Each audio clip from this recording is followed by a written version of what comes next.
Hey everyone, welcome back to the channel. If your Hotmail or Outlook account isn't receiving emails, don't panic. This quick guide will walk you through all the proven fixes step by step. Whether it's a full inbox, a settings issue, or a simple account glitch, I'll show you exactly how to get your emails flowing again. So stick around till the end to make sure you don't miss any important step. Let's start from the basics. First, open your browser and head to the official Microsoft 365 login page. Sign in using your Hotmail or Outlook email and password. Make sure your credentials are correct. Even a small typo can prevent you from accessing your inbox. Once you're logged in successfully, you'll land on your Outlook homepage. Now, let's move to the account settings because most delivery problems start there.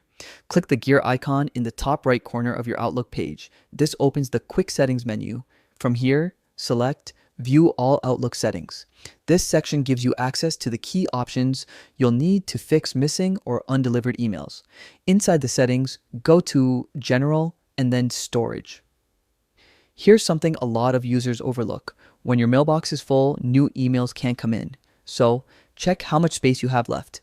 If your storage is nearly full, that's likely the reason you're not receiving emails. Next, let's free up space. Go through your inbox, sent items, and as in spam folder and delete any unnecessary or large emails. You can also empty the deleted items folder. Those still take up space until you permanently remove them. Once your storage is cleared, Outlook automatically starts accepting new messages again.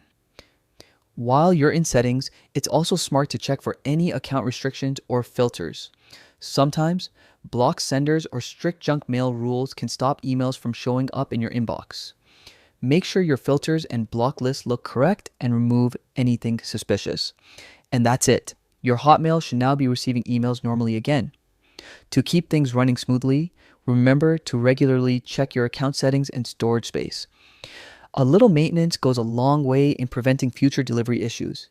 If this guide helped you out, don't forget to like the video, subscribe, and hit the notification bell so you never miss another tech fix. Thanks for watching, and I'll see you in the next tutorial.